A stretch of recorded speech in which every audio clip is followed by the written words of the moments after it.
No, but this ties beautifully into Andreas's talk. Really, it does, because some of the things that you said, yeah, I could just echo that. Because, well, Arya introduced Cascade yesterday, but before we wrote a single line of code, we were like, okay, let's actually get out there and ask what it is that people want and how they currently run their DNSSEC operations, and what are the hurdles they face, and what is it that they would like to have. And I think it also taught me a lot about how naive I am about how people run operations in 2025. Um, because we really thought it would just be a talk about tooling. This is the functionality that we currently have. This is how we've set it up, and these are the features that we need, and this is the API calls that we want to do, and this is how we want to do failover. But instead, it was about trust and continuity and auditability, and people talked about compliance and NIS2 and auditors, and totally didn't expect that. But there we go. Because the world changed, but DNSSEC Operations apparently didn't. Um, and that was surprising to me, because nowadays you have regulation, you have geopolitical problems, and you just have a lot of operational maturity. People relying on a lot of Kubernetes, people doing things cloud natively. But all the way on the other end of the spectrum, there's just some Perl script that was hacked together 20 years ago, and that is still the basis of the entire operation.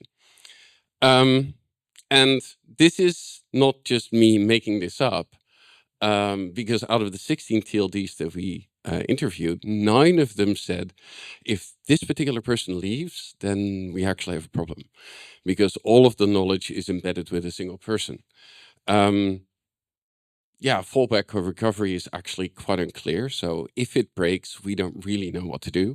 We don't really have a support model. We have a Mattermost channel.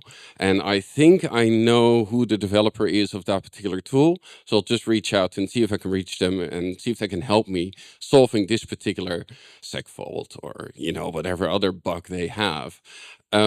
So there's no clear support model in place.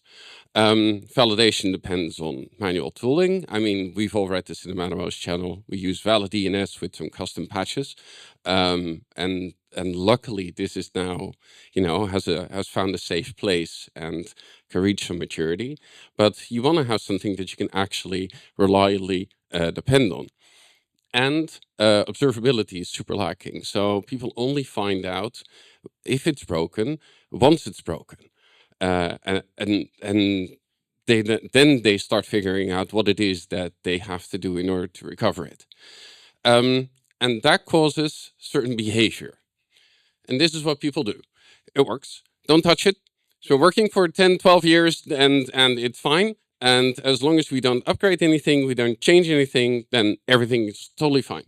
Another behavior that you see is that people realize that support is no longer an optional thing. They go like, I think if we're going to deploy this, we're actually going to need a support contract and a direct line into the development team that actually builds this. Another behavior that you really see is that people don't see what is going wrong.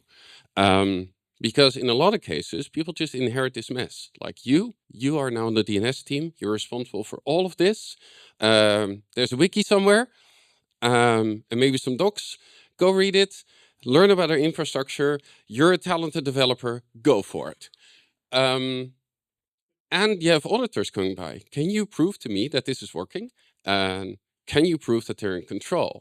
And of course, I've had a lot of conversations this week where people go, yeah, but that's just a bunch of box stickers and they don't technically know what is going on. So I just tell them some story and then hope that I can get away with it. But that's not going to scale forever, And fundamentally also, I mean, you can keep your auditor happy with a beautiful story, but fundamentally it's not okay that you're relying your entire infrastructure on a 20-year-old Perl script that only one person knows how to operate. So that basically makes you end up with this checklist. Can a new engineer take over today? Can you test each part of your infrastructure in isolation? Do you know when it fails, how it fails, and how you recover from that? And did you ever even consider getting a support contract for the software that you use? because that is something that actually kind of surprised me.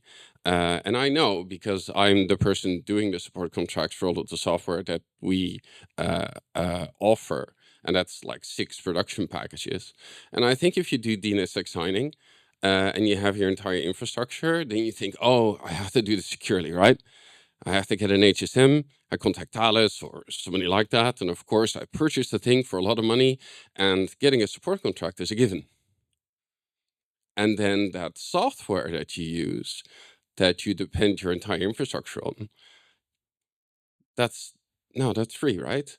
I don't need to budget for that. That's okay. And that's not okay either. So can you prove your resilience to your auditor tomorrow? That's another thing that you need to have in place, and you need to think about it with regards to, for example, NIS2. Because what you deserve is to have a resilient setup. And what I hope is that all of you we as a community can work together to not just design something from a blank sheet of paper and then reinvent the wheel, but actually have something that we can all mutually depend on. There's so much that we can learn from one another to do this in like a well-managed way. And all of the developers are here, and all of the operators are here. And I think there's a lot more we can do in that space. That's it. Thank you very, very much.